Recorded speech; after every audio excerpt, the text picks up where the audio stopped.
Jin last week replied to a post saying that the post actually was, if you look at it, it was smartly worded, if at all, because it was just like somebody emphasizing that he had way more brand deals than the other boys, right? That was the post, but it wasn't really, it was like wow or something like that. But he responded and said that, oh, it's just that I did a lot, but the other members actually get tons of ad offers too, like dozens or hundreds. They just choose not to do them. Even I've turned down more than a dozen myself. I think I'm just gonna focus on what I'm doing now and probably won't take on any more. Though if something I really like pops up, I might totally change my mind. So just like masterclass in a takedown. This is how you shut up somebody without actually saying shut the F up. Okay. So hi SC. So that's essentially his response to one of those fans. Okay, so just now a lot of people are asking after this, many people are claiming that this member is not is not a brand ambassador of this anymore or whatever. One of them is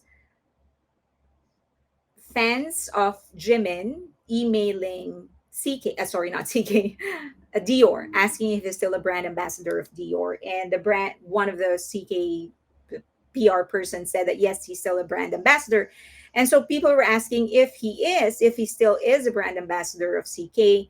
Suga is a brand ambassador of Valentino. Why weren't they in the fashion week? Why weren't they invited? Okay, so let's go through how, as you know, I've actually spent more than a decade. I'm actually dating myself here, but I've spent more than a decade in the advertising and marketing industry.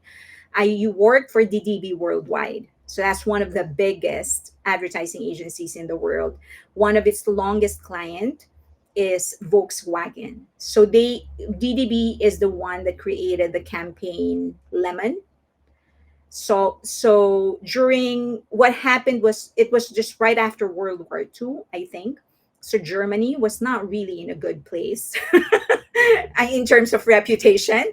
So now they released, Germany released Volkswagen, and so they approached an American company to market them, and that happened to be DDB. So the big challenge for DDB is, how do you not emphasize the makers of Volkswagen, which is Germany? So, and that's where they created Lemon. So they put a picture of Volkswagen, the Beetle, the old Volkswagen model, and the headline was Lemon. Because what they were trying to do was make people think of something else other than Germany when they look, when they see the car. And because it is, the color was actually lemon, that's what they want you to think. You see the car, you think lemon, not Germany. And then the other version of that was think small, because it's a small car, and all the other cars in the US at that time were big, they were massive, long, and whatever. And then here's a car that's just good for one person, it's really small and it's really affordable. And so they want people to think, if you just want a car to get you from point A to point B without all of those like stuff that comes in your car that you don't need, then you go for Volkswagen. And they succeeded. So that's the legacy of DDB. So ever since that, they've of course managed to get other accounts and stuff. So that's the company that I used to work for. Okay, so John Jungkook, our maknae, wore a cap in the airport, and a lot of speculation as to what that cap means. And it turned out that it's most likely going to be CK, and it is probably going related to the CK store that will open in Tokyo, because I think they're going to open next month. So, and people made the connection because the color of his cap is the same color as the CK logo and the billboard in front of the store of CK. So they think that's where the speculation that what's happening right now, that what he's doing is, that's why he went back to South Korea. It's actually connected to the CK opening in Tokyo. We don't know, but people are speculating that. Okay. So let's look at now, why So just a simple brand ambassador is actually the same as a simple definition of what an ambassador is. It's the same as a brand endorser. We used to call it an endorser. So it's an individual, a celebrity, influencer, expert, or a loyal customer who is contracted to represent and promote a brand. One second. Mami, naririnig ko yung that is contracted to represent a brand for a fee. Okay, that's what a brand ambassador is. Okay, so there are certain things to consider when somebody is signed as a brand ambassador. One is the duration of the agreement.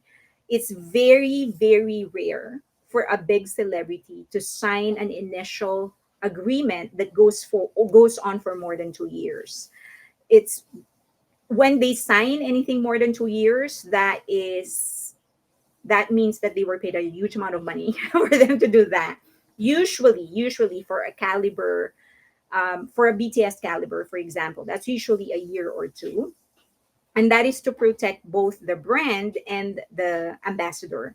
Because if you're an ambassador, if you're a celebrity, you don't want to get caught up with a brand in case they do something questionable. Like, what is this brand that was it Bulgari? I quite don't quite remember that brand that came out with an ad with children wearing like S&M stuff. I can't quite remember the brand.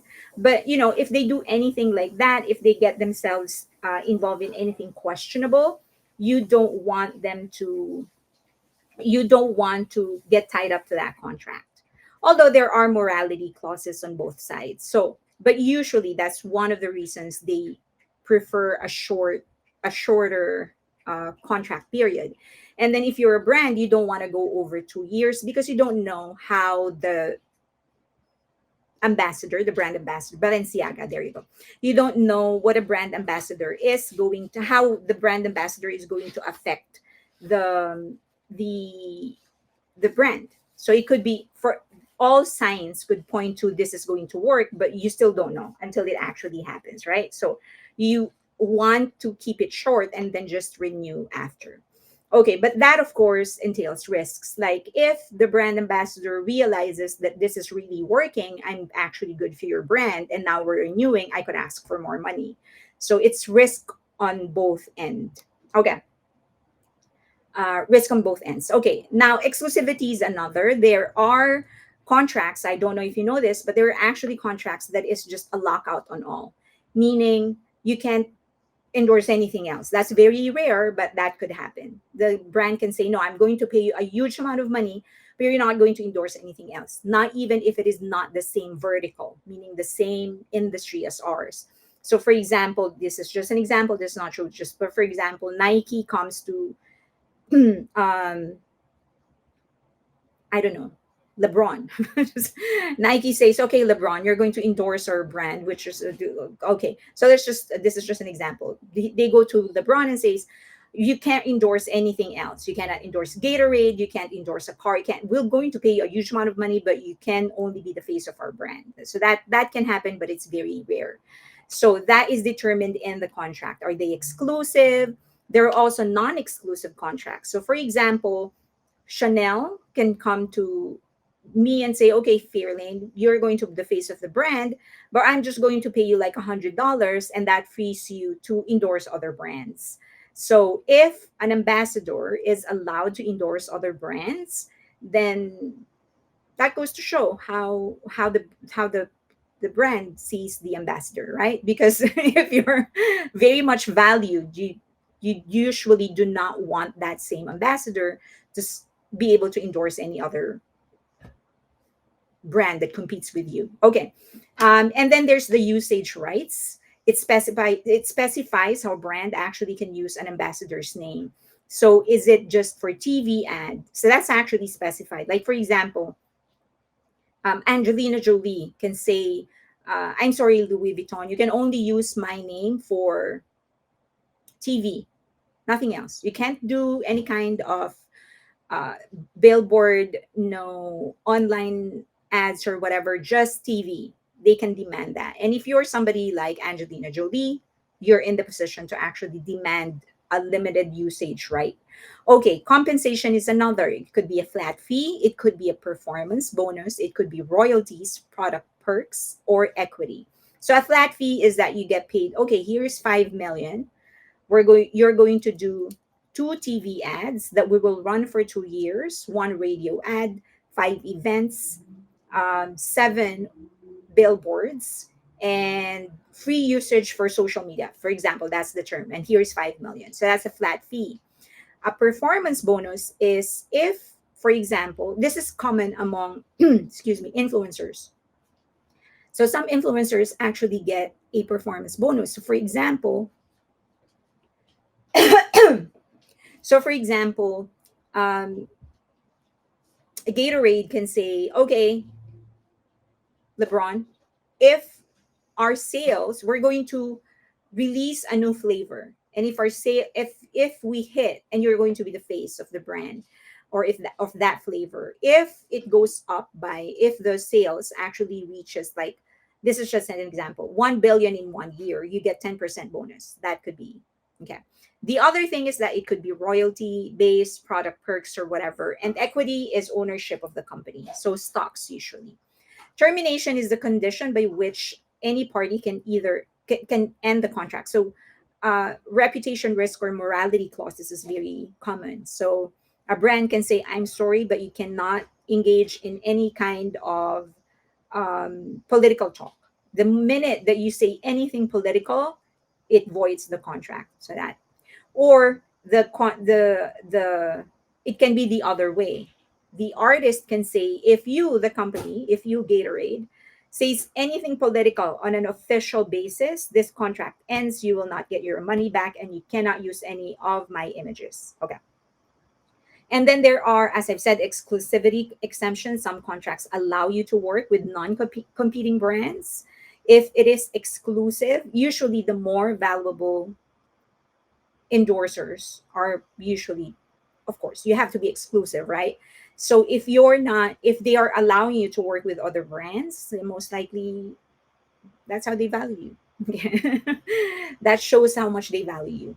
And of course, brand guidelines, usually for the duration of the contract, you some, especially those that are not as A-list as BTS, as Angelina Jolie, as Jennifer Aniston, you're required to maintain a certain image, a certain decorum. You're not allowed to do this, do that, or whatever. Okay. I think LV paid J Hope crazy money.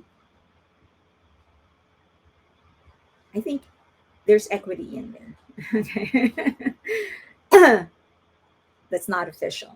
It's just my speculation.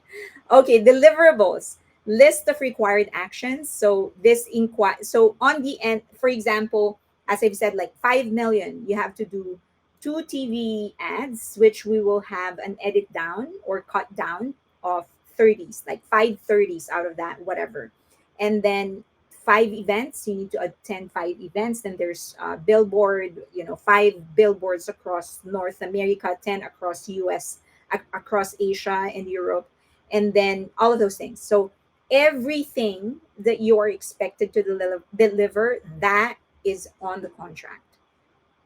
Anything outside of contract, the ambassador doesn't have to fulfill. Approval rights. Talent may have rights to approve scripts, creatives, or final ads, especially if you are a certain level. A list, BTS, Angelina Jolie, Brad Pitt, whoever, that kind of caliber. Beyonce,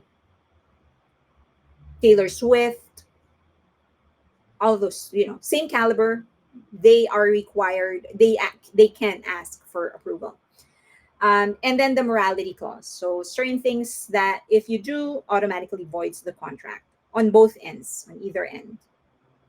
So why big celebrities don't join every brand event they represent? So this came as a big question because Suga didn't appear in the Valentino show, Jimin didn't appear in the Dior show. So why are they not going there if they are still a brand ambassador? Several reasons.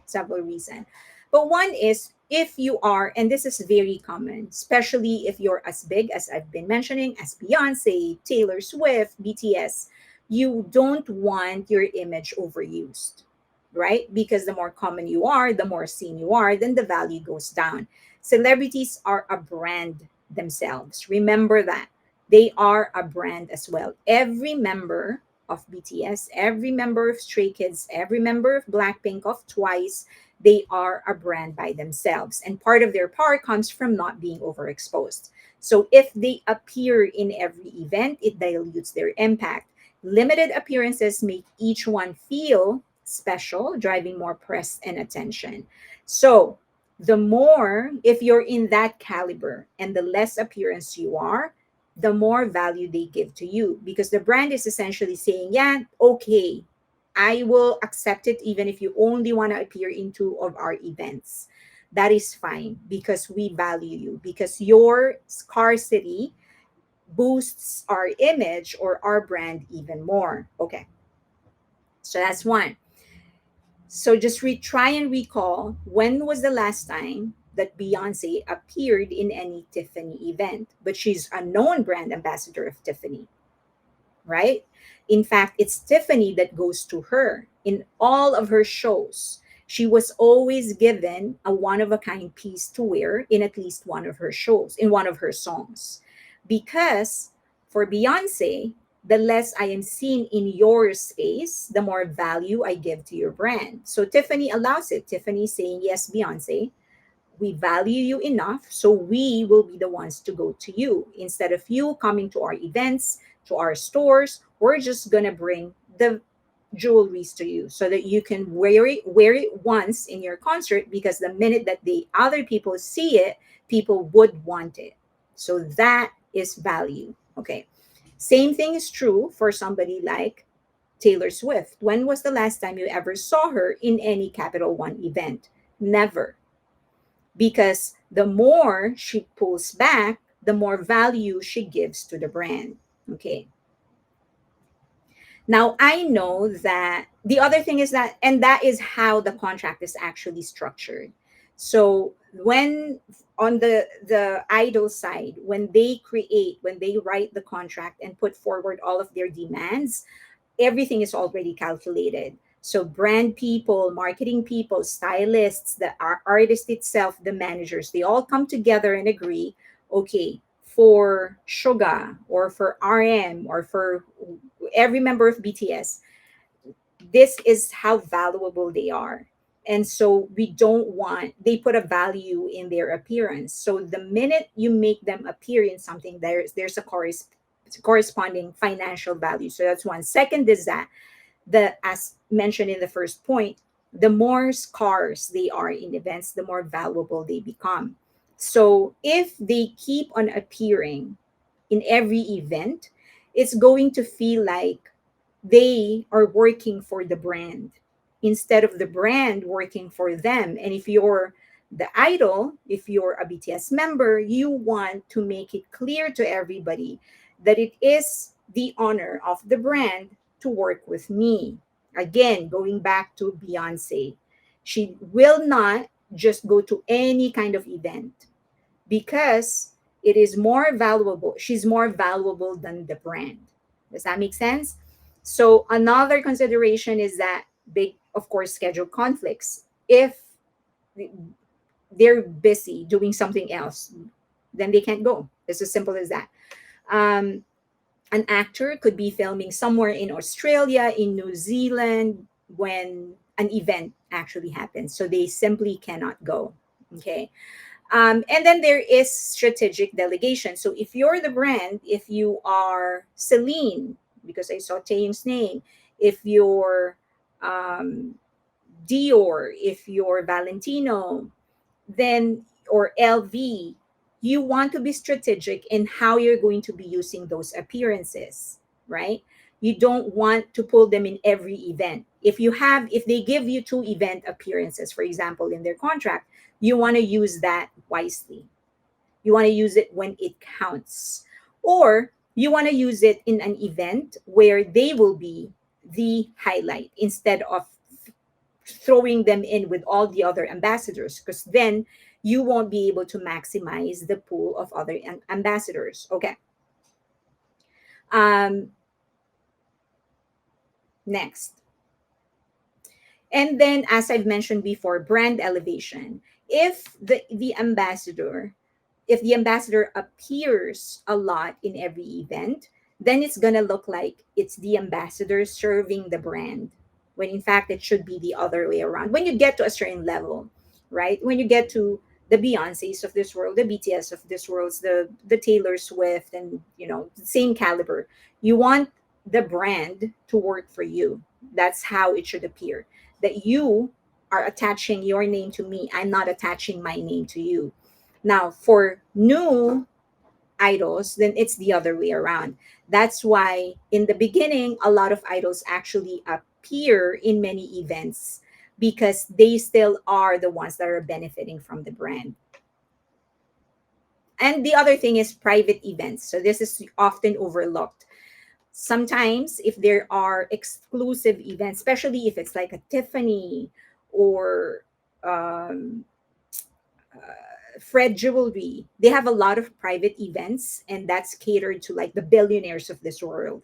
So you usually want to invite the celebrity in those events, because that's more beneficial for you than actually doing like a general public event. Okay.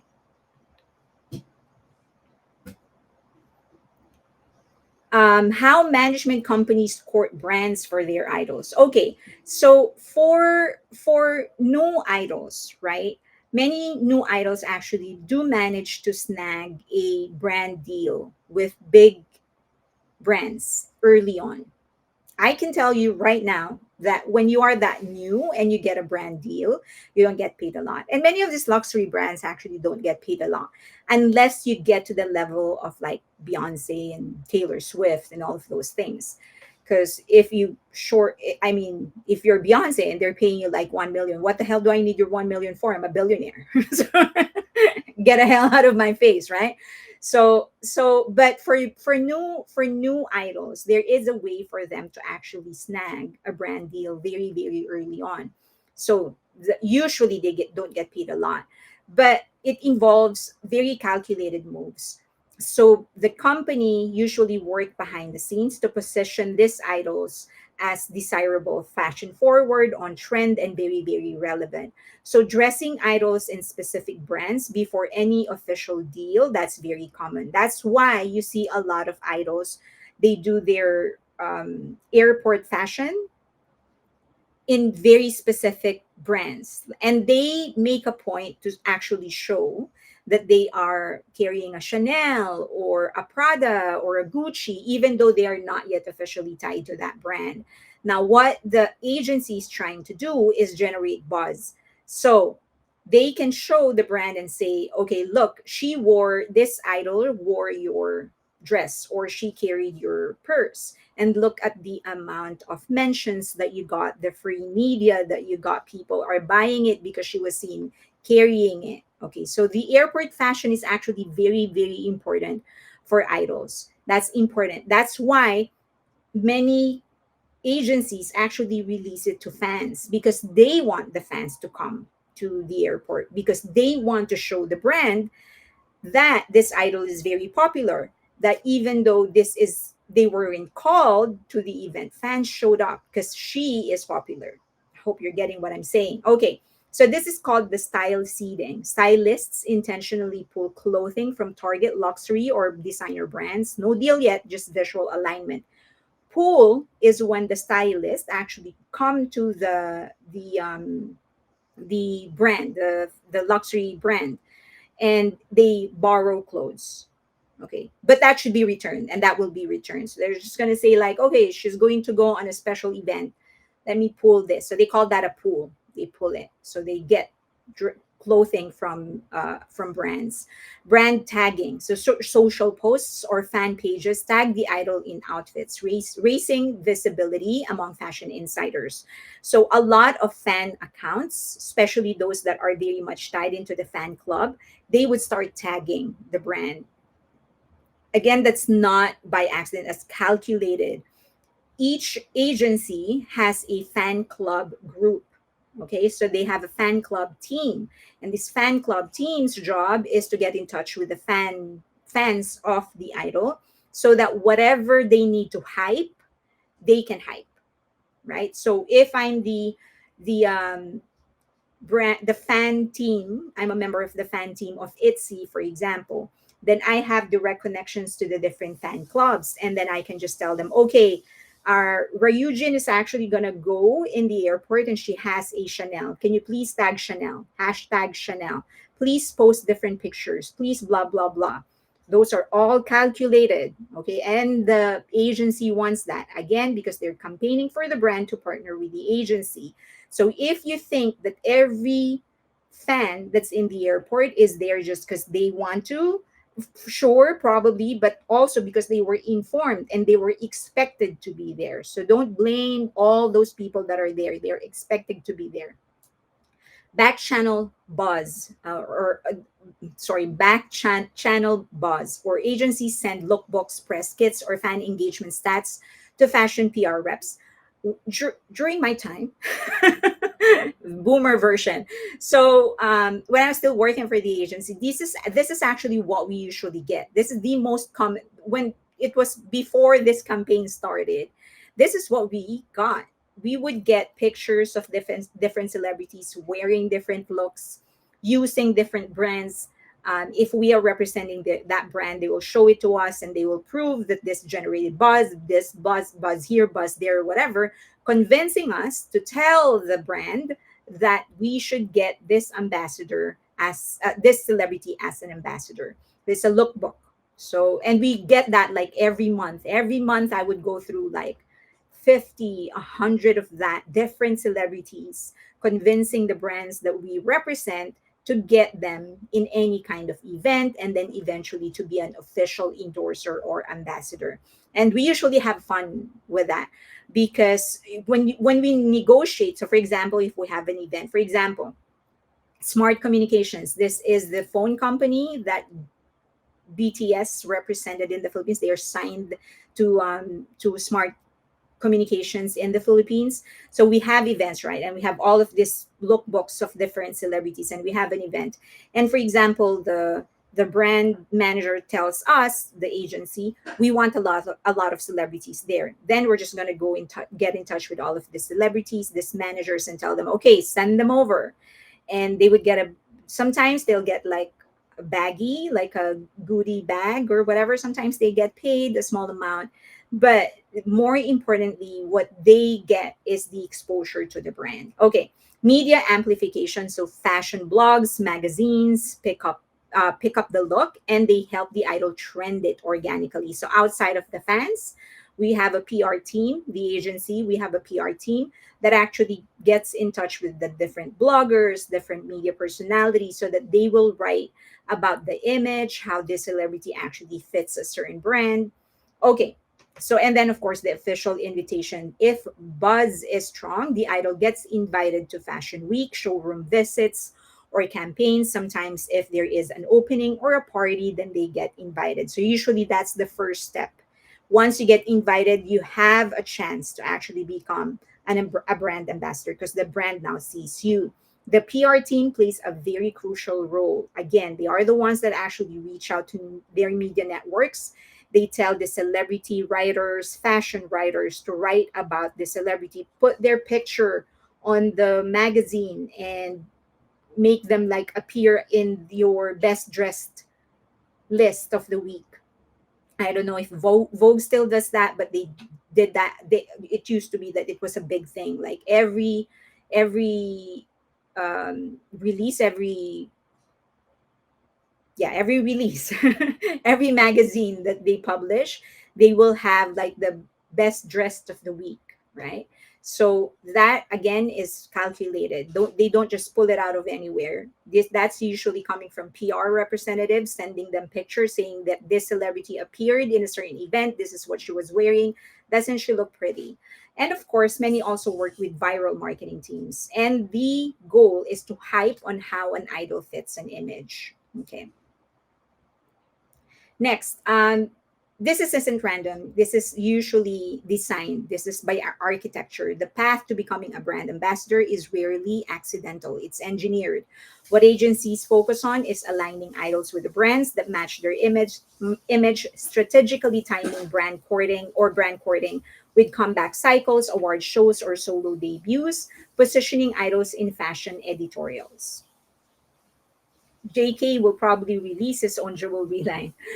For names, however, like BTS, they don't need to align themselves with the brand, right? Because they already have a strong brand. So BTS, Taylor Swift, Beyonce, Adele, all of these personalities, they don't need to make an effort to reach out to the brand because they've already invested years and years building their brand. They have a strong brand, they know who they are. So it's just a matter of the brand finding them, and then they say yes, no to different offers. They can just accept or reject the brands that want to work with them. So I will have an exclusive video that I will be publishing just for the members of not, well, yes, some will be for the Patreon members, and then of course for my YouTube members. But this will talk about luxury brands as OG fandom creators. I don't know if you know that, but the OG fandom creators are actually luxury brands, and then more details about the contracts of BTS.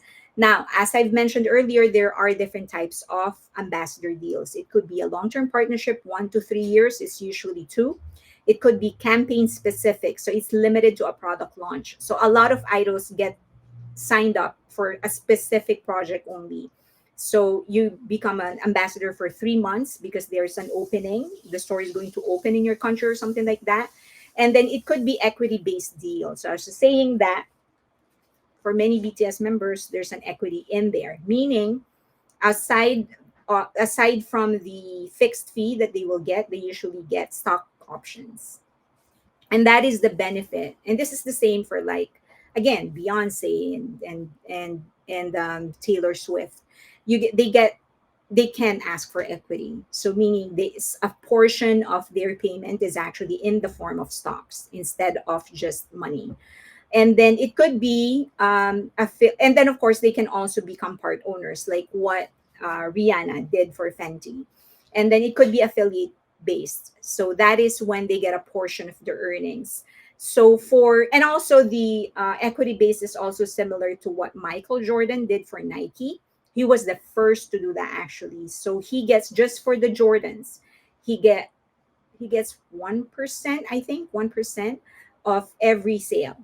But if we're talking millions and billions of sales, that gives you an idea how much he actually gets. And it could be a hybrid contract, which is what Michael Jordan has. It has a flat fee, and then it also has a back end bonus and also a equity. So in the Philippines, we had a very popular celebrity. Her name is Sharon Cuneta, one of the most popular actresses of all time. And she always gets equity, a flat fee, and a bonus. And in her bonus, she states, especially if it's a new brand, she states that if your sales increase in the first after right after my campaign, I get a bonus. And that's a huge amount of money. She launched many, many new brands in the Philippines that became multi-million brands just because of her. I remember she endorsed a feminine wash, pH 5, and she was the only endorser from zero to number one. So she gets an equity, part ownership, and then also she also get millions of dollars for the increase in sales and for launching them to number one. Jennifer Aniston has equity on Smart Water.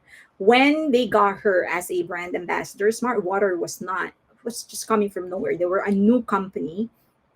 And in the beginning, there were no TV. The only deliverable that she had was to carry Smart Water whenever she is seen in public, and she was seen a lot in public. So she would always carry a Smart Water, and that helped the brand be known. Eventually, they got bought 4.1 billion. That was a big payday for Jennifer Aniston. I think after that, I think several years after, she was their brand ambassador for 10 years. And then they shifted to someone else before. I think they shifted to Wonder Woman. I forgot her name. And then shifted to someone else again. Didn't that Smart Water wasn't getting the same same buzz that she gave them, the same push that she got from them, and so they're going back to her again. But doesn't matter. She has equity on Smart Water. So you payday for her 4.1 billion. They got purchased. Okay, so most of the time, celebrities purposely show themselves using or wearing the brand that they represent because they can get a bonus. So now it makes sense why some celebrities actually are more obvious in their support. That's because they get bonuses. So don't be surprised. Like, why is he carrying it that way? Gal Gadot, there you go, Gal Gadot. Smart Water got Gal Gadot, but they didn't get the same amount of buzz and the same amount of recognition. So they're going back to Jennifer. And also Jennifer is just a darling of PR. She's very cooperative with her publicity. That's why she gets a lot of brand deals because she's cooperative. If the PR person tells her, you need to be visible, like I need you out and about and photographed at least once a week, she cooperates.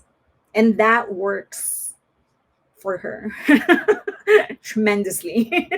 But that takes a special kind of celebrities because not many would actually want to be as visible as her, but she's just doing it. And in return, she got an equity under in a 4.1 billion worth company. Okay. So yeah, don't be surprised why some celebrities are actually very visible in their support. Okay. So spoke about that. Some jargons that you might hear often: vanity metrics, and this is very, very important. Superficial metrics like likes or impressions, or even follows. Like, for example, some celebrity has, I don't know, 60 million followers on IG. That's a vanity metric. If you come to a brand, for example, one of the brands that I used to represent, we're just gonna ask, so what? I don't need your 60 million followers. I need engagement. So those metrics are just vanity metrics. So the things that you usually hear being hyped by PR companies, by fans, those are vanity metrics. It does not mean anything in the brand. What is important is engagement. We want engagement. I don't care if you have 1,000 followers, but you have 90% engagement, meaning 900 of your followers are actually very active and very engaged in every post that you make. I would rather pay that person than the person that has 1 million subscribers but has like 0.05% engagement. Okay. So, like, for example, follower count is useless when you get to a certain level. It's all about engagement. Now, Jenny's engagement rate is 4.08, and Lisa's engagement rate in IG, this is just IG, 3.22%. These are good. These are good for somebody with this many followers. I think they have, like, I don't know, 18 million followers, 60 million followers. I don't even know. They have a lot of followers. So for them to get to 4.08 and 3.22, this is good. It's not excellent, but it is good. Um, in fact, the acceptable engagement is 0.05 to 1.5%. So if you have 100 million subscribers and you're getting zero point zero 0.05 to 1.5, that means that's acceptable. We would say in the agency, we would say, okay, that those aren't bots. That's acceptable. So for them to get to 4.08 and 3.22% engagement rate, this is excellent. Okay. However, you get Yunjin and Sakura at 7.88% and 10.70%. That is more than excellent. So if I'm a brand, I'm like, wait a minute, this aren't bots.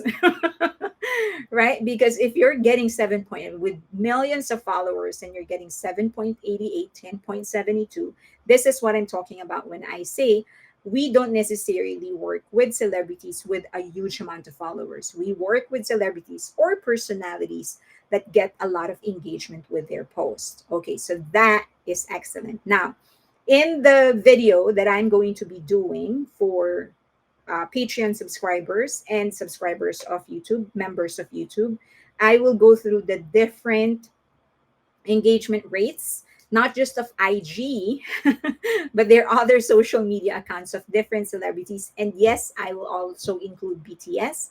I decided not to do BTS individually because there's going to be fan war in this channel, which I do not like. So I would rather do it in a controlled environment. We're gonna go through all the essentially the brand power of each member, the brand power of each member, and also remember, not I know this is going to sound surprising, okay, but for BTS or even for Le Seraphim, not every member appeals to each segment the same way and the same amount. Meaning, okay, meaning. So, for example, this is just an example. This is not true, but this is just an example. Yoonjin may appear more, and this is the simplest example that I can make. Yoonjin may appeal more to the US market, but she may appeal. This is just an example, okay? But she may have an engagement rate of 20% in the US, but only 5% in Japan, right? So different segment. But for Sakura, it could be the other way. Sakura could be getting 30% engagement in Japan and I don't know, 5% in the US. So just because they're in the same group doesn't mean they appeal to the same market the same way. They don't have the same impact in every market just because they are in the same group. Does that make sense? So for BTS, this is the easiest example I can pull. Jin will not have the same impact among the art community as Namjoon. Does that make sense? Because Namjoon is very much outspoken about his support. He talks about art a lot. And so he established his name in the art industry. So even though they are in the same group, they impact different categories and different verticals and different market differently. Okay, so I'm going to go through that in a more controlled environment in a separate video because I don't want fan wars here. I posted, it's so funny. I posted my wrap up on my military series, and there's like a war going on there. And I don't even understand their language. It's like a lot of this are from Russia. I'm like, I don't speak Russian. A lot of comments are coming from Russia. I don't know what they're saying. There's comments from Russia, from whatever. I have absolutely no idea what you're talking about. But they're fighting. That's all I know. So I don't want that to happen here. But I can assure you, I can promise you that each member of BTS, their engagement is above 13%. Every member's engagement is above 13%. And that includes Jungkook's closed IG account. Okay. So, and now he has a new IG account. He just opened it, MNI Jungkook. My name is Jungkook. But he had one post and he deleted it. So it's very difficult to actually measure the engagement of that. I have his engagement of the old one, of the old account. And that was like several years ago. Um, Carla Girl, Jin and Namjoon, good analogy. Yeah. Thank you. So yeah, that's the most, because I know if I use any other example, people are just gonna, are you saying that this member is more popular than the other? No, it's just that they appeal to different segments. Hold back rights. So for talent agreements, any advertiser may hold back the rights or restricting talent from appearing in competing advertisements for a set period of time, protecting the exclusivity and effectiveness of their campaign. So for example, if they're endorsing Hyundai, for example, Hyundai, the car brand, Hyundai can say that, okay, our contract with you is 5 years. This is just an example, it's 5 years. But after the contract expires, you cannot engage in any other, you cannot sign with another car company for another 2 years. That's the holdback right. Okay. Fairlane, you will get calls from different diplomatic representatives. I know. So that's the holdback rights. And this is very common. Almost all contract has a holdback right. Okay, whitelisting is when the talent gives permission for the brand to run ads through their social handles. So they can run the ad using the handle of the celebrity. So MNI Jungkook, for example, my name is Jungkook. He can tell CK, okay, you can run an ad using my handle, using my account, basically. And this is a huge thing because it appears more organic. It's not a paid ad. Okay. Beth Davidson, hi. Usage window is the time frame a brand can publicly use the ambassador's image and content. And this is usually shorter than the actual contract, right? So the contract can say 2 years, but then the usage window is only 1 year. That could happen. Next. Um, I think that's it. Oh, pass through rights. So for example, Mac or any beauty product. So because this brands they distribute in Sephora. Sephora then is allowed to use the image of the celebrity, the brand ambassador of that brand, even though they are not paying the celebrity. But because they are distributing through Sephora, then they will have Sephora has the right to use their image to advertise, but it has to be in connection to the brand. Fairlyn, I have a hard time keeping up with you now. You'll be posting more and more. I'll have to up my game. Yes, you have to have a dedicated phone for me. A buyout is a one-time fee paid to the talent to own content rights indefinitely. Because usually, when the contract expires, then the brand cannot use the content anymore. But they can buy it out so that even after the contract expires, then I can use it perpetually. I don't have to take it out of my social media and whatever. I don't have to pay a penalty. OOH is out of home, basically ads or advertisement that people find outside of their home. So it could be billboards, airport ads, in-store signage, murals, all of that. That is OOH. So when you hear us say OOH, above the line is traditional, TV, radio, print. That's above the line. Below the line is anything that is not TV, radio, or print. Vertical is the niche or the category your product or service operates. So it could be beauty and personal care, that's one vertical. Fashion, that's one vertical. Health and wellness, that's one vertical. Tech, and then finance and others. So usually there is a lockout or exclusivity in one vertical.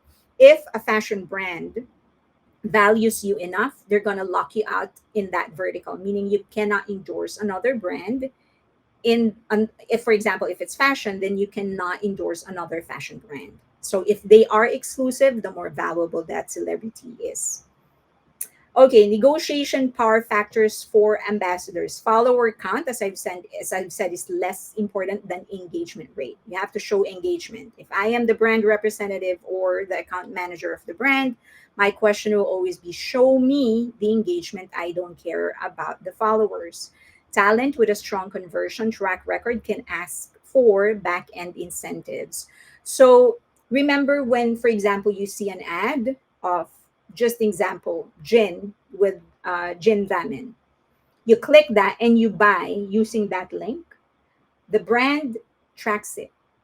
So they know, oh, there are 100 people in the last 1 hour who clicked on our ad of gin, and that ended in a purchase.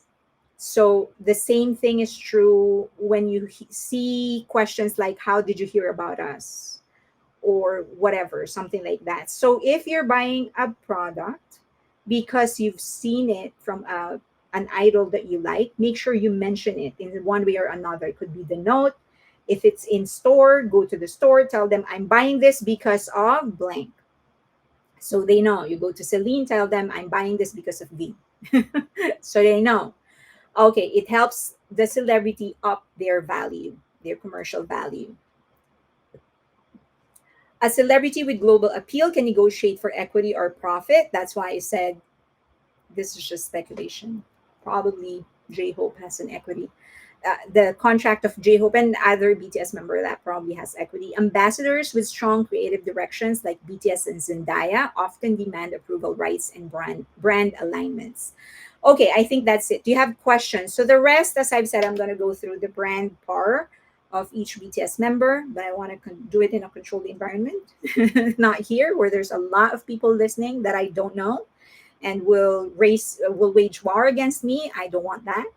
I'm in a very positive mindset right now. I don't want to. Do you have questions? Jimin could be taking his time to see which brand he wants to represent. Well, Dior said that he still is a brand ambassador of Dior. Dior said that. So they replied. They're on record saying that he's still a brand representative. As I've said, this is all in the contract. He didn't go probably because he didn't have to, and he didn't go. That is by design. The amount of events that they will be going to, that's all pre-agreed. Um, Lewis Hamilton also reposted Jimin's outfit that was part of Lewis Hamilton's collection. No war here. You'd be surprised. Most product celebrities indoors are out of my price range. Me too. Me too. Jimin could be. Oh, yeah. We've.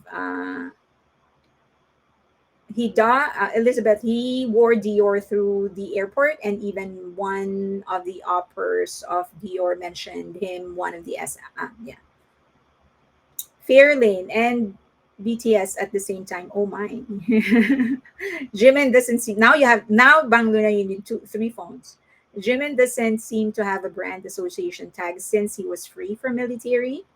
I think they've already answered that. I think it's amazing that BTS understood the power of engagement before they debuted. They proved how you can connect with the public without a lot of money.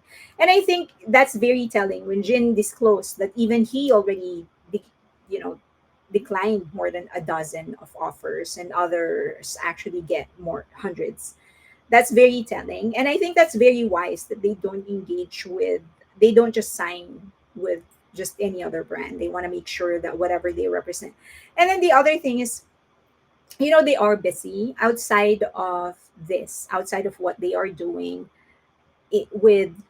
outside of what they do in music, they have their own businesses. I think we will be a fool to think that they don't have like investments and businesses in one form or another, and they're probably, and quite honestly, that's where you should actually putting your energy on. you know put a brand deal will last you what, 2 3 years, and then after that what? But if you spend that amount of time building your own brand, building your own business, then that will go beyond 3 2 3 years, right? So let's not I'm not saying that they do have a business. I'm just saying that it's one of the things that we should consider, that they are busy outside of the thing that they're doing in music. They have their own businesses. For Jin, we just know of iJin because it's a consumer brand, meaning that it is getting sold directly to consumers. But there are a lot of businesses that are targeting specific like market. It could be B2B, we don't know. Okay.